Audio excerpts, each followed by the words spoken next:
Welcome student in today's lecture. आप सभी छात्रों का यहाँ स्वागत है। यह video lecture BSc first year के केमिस्ट्री सब्जेक्ट से रिलेटेड है। जो आपको प्रथम वर्ष में केमिस्ट्री प्रैक्टिकल्स है उसमें अकार्बनिक रसायन शास्त्र के अंतर्गत हमें इनऑर्गेनिक मिक्सचर एनालिसिस का अध्ययन करना है। इनऑर्गेनिक मिक्सचर एनालिसिस के दौरान हम ये देखते हैं कि कई रासायनिक पदार्थ जब हम उन्हें विलयन अवस्था में आपस में मिलाते हैं तो हमें रिएक्शन के फलस्वरूप एक ठोस अवशेप प्राप्त होता है।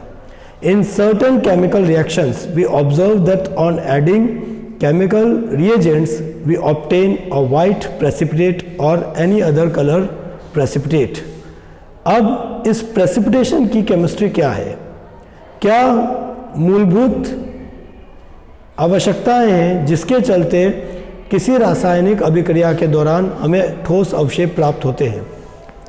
What are certain conditions which are required for the precipitation of the compound? This we are going to discuss in this module.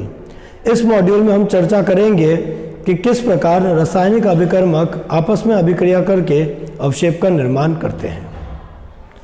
जैसा कि आप लोग जानते हैं, जब भी कोई आयनिक पदार्थ किसी विलायक में घोला जाता है तो उस आयनिक पदार्थ में उपस्थित धनायन एवं ऋण आयन एक दूसरे से डिसोसिएट हो जाती है, वियोजित हो जाती है। Whenever an ionic compound is dissolved in a suitable solvent, then cation as well as anion they dissociate from each other, forming two oppositely charged ions. अब इन आयन की सांद्रता का जो गुणफल होता है हम उसे आयोनिक प्रोडक्ट कहते हैं। Ionic product is defined as the product of concentration और active mass of ions which are obtained on the dissociation of ionic compound in solution state. अब जब कोई इलेक्ट्रोलाइट विलयन में वियोजन के पश्चात साम्य अवस्था में उपस्थित होता है, whenever an electrolyte on dissociation is present in equilibrium with its ion, तो इस कंडीशन में जो इलेक्ट्रोलाइट का आयोनिक प्रोडक्ट है वो उसके सॉल्युबिलिटी प्रोडक्ट के बराबर होता है। So what is solubility product? Solubility product is the product of concentration of ions which is present in equilibrium with parent electrolyte. जब भी कोई विद्युत अपघटय से उत्पन्न आयन अपने पेरेंट इलेक्ट्रोलाइट के साथ साम्य अवस्था में उपस्थित होती है तो वहां पर उन आयन की सांद्रता का गुणफल विलयता गुणफल कहलाता है। और in simple words, solubility product can be defined as the product of concentration of ions present in equilibrium with its parent compound. अब रासायनिक साम्य अवस्था के दौरान जो हमारा Q आयोनिक प्रोडक्ट होता है वहाँ सॉल्युबिलिटी प्रोडक्ट के बराबर होता है। At equilibrium Q is equals to K, but जब विलयन में किसी एक आयन की सांद्रता, चाहे वो धनायन हो या ऋण आयन हो, वो लगातार बढ़ती जाती है तो इस दशा में जो आयोनिक प्रोडक्ट होता है वो हमारे सॉल्युबिलिटी प्रोडक्ट को एक्सीड कर जाता है, वो उससे बढ़ जाता है। और जब आयनिक प्रोडक्ट का मान सॉल्युबिलिटी प्रोडक्ट से अधिक होता है, इस कंडीशन में हमें ठोस अवशेप प्राप्त होता है। इसे हम एक उदाहरण के साथ समझ सकते हैं।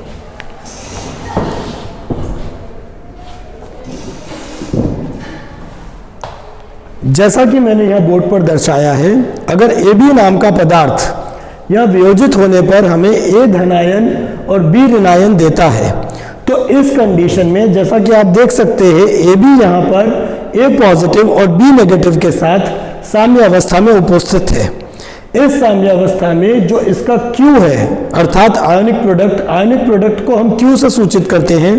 Q बराबर होगा concentration of A positive into concentration of B negative. इस दशा में जो हमारा Q है वो A धनायन की सांद्रता और B ऋणायन की सांद्रता के गुणफल के बराबर होगा। अब साम्य अवस्था पर आपको ध्यान रखना होगा, जब कोई पदार्थ किसी विलयन में घुलित अवस्था में होता है, डिसॉल्व्ड स्टेट में होता है, तो तो वो उस कंडीशन में जो आयोनिक प्रोडक्ट Q है वो उसके सॉल्युबिलिटी प्रोडक्ट अर्थात विलेयता गुणफल KSP के बराबर होता है। इसका तात्पर्य यहाँ है कि जो आपका AB कंपाउंड है वो डिसॉल्व्ड स्टेट में A पॉजिटिव और B नेगेटिव के साथ साम्य अवस्था में उपस्थित है। When a compound AB on dissociation produces a cation A positive and ion B negative, then in such a condition the ionic product Q of the solution is equal to product of concentration of A positive into concentration of B negative, or we can say that ionic product Q is equals to product of active mass of A positive into active mass of B negative. At equilibrium, the ionic product of a compound is equal to its solubility product.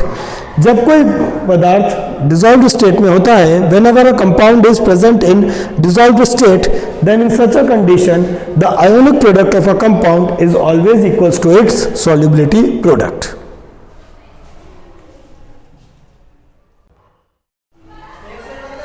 अब हमने जो अभी ionic product और solubility product पर चर्चा की, इसे हम एक प्रायोगिक उदाहरण से समझते हैं।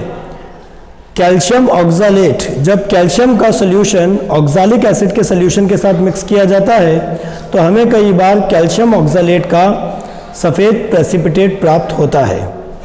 इस प्रेसिपिटेशन रिएक्शन की मूलभूत कंडीशन ये है कि जो कैल्शियम आयन की सांद्रता और ऑक्सालेट आयन की सांद्रता का गुणफल है अर्थात आयोनिक प्रोडक्ट है, वो उसके सॉल्युबिलिटी प्रोडक्ट से ज़्यादा होना चाहिए। Now I am going to demonstrate example of solubility and solubility product with the help of calcium oxalate. Now as we know, for precipitation the ionic product should exceed the solubility product of a compound.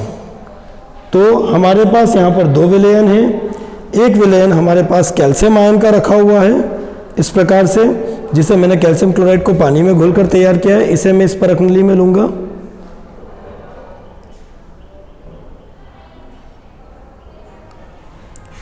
और जो हमारा दूसरा solution है वो oxalic acid का solution है। अब जब हम कैल्शियम के सॉल्यूशन में ऑक्सालिक एसिड का सॉल्यूशन मिलाते हैं इस प्रकार से, तो अभी देखेंगे कि आप यहाँ पर देखेंगे कि आपको अभी यहाँ पर बहुत ज़्यादा अवक्षेप प्राप्त नहीं हो रहा। ऐसा इसलिए है क्योंकि अभी यह रिएक्शन साम्य अवस्था में है और अभी भी कैल्शियम के जो आयन की सांद्रता है वो थोड़ी कम है। अब आप देखिए ग्रेजुअली इसमें प्रेसिपिटेशन स्टार्ट हो गया है। इसका मतलब कहीं ना कहीं जो कैल्शियम की सांद्रता और ऑक्सालिक एसिड की सांद्रता है उसका आयोनिक प्रोडक्ट उसके सॉल्युबिलिटी प्रोडक्ट से बढ़ता जा रहा है। तो अगर हम यहाँ पर कैल्शियम आयन की मात्रा और बढ़ाते हैं तो आप देखेंगे टेस्ट ट्यूब में अवक्षेपण और तेज़ी से होगा। इसका कारण यह है कि जैसे ही आपने इसमें एक्स्ट्रा कैल्शियम आयन ऐड करना चालू किया, इसमें कैल्शियम आयन का एक्टिव मास बढ़ा, उसकी आयनिक सांद्रता बढ़ी और आयनिक सांद्रता जैसे ही सॉल्युबिलिटी प्रोडक्ट को एक्सीड करना स्टार्ट करती है तुरंत आपको वहाँ पर अवक्षेपण अभिक्रिया दिखाई देती है। जितना ज़्यादा आप इसमें कैल्शियम की या ऑक्सालिक एसिड की मात्रा बढ़ाते जाएंगे उतनी ज़्यादा आपको इस परख नली में कैल्शियम ऑक्सालेट का प्रेसिपिटेट प्राप्त होगा। As we have seen in this demonstration, initially when we have added calcium solution and oxalic acid solution, the precipitation reaction was slow or somehow sluggish. But when we have started adding extra calcium ions in this test tube, then due to the increase in ionic product, the value of ionic product has rapidly increased from that of solubility product. So we have started obtaining a white precipitate of calcium oxalate, which is visible in this test tube.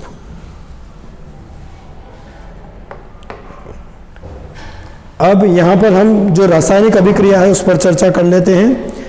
As you can see that in the reaction, calcium ion is in aqueous state. When we have added oxalic acid solution, then it has formed white precipitate of calcium oxalate.